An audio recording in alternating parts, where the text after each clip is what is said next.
দ্বীপ সাগর পাখির দ্বীপ আর এখানে সৌরভ যদি ভাঙে দ্বীপের পাট হ্যাঁ কথা আগেরটায় কোনটা? তোমার বলে কাজে বই নেই আচ্ছা নেবু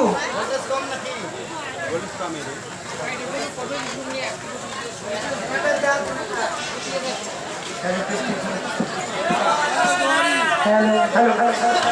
হ্যালো হ্যালো তো ঠিক আছে হ্যালো তাহলে কি করে দুয়ারের ব্যাগটা দুয়ারে ফাটাচ্ছিস না হ্যাঁ আর 5 মধ্যে মারিয়ে গেছে তারই পিঠে না ইয়েস এখানে উত্তর মই তোমার দিন হ্যাঁ আজ বেশি সময় নেবেন নয় বই মেলা দূর আছে সংক্ষেপের মধ্যে তোমার মই প্রশ্নের উত্তর দিই ঠিক আছে তোমার প্রশ্নের উত্তর যদি নেন মোর কাছে হ্যাঁ মোর সঙ্গে সহযোগিতা করতে হবে তোরই সাথী হ্যাঁ তোরই সাথী মোরই সাথে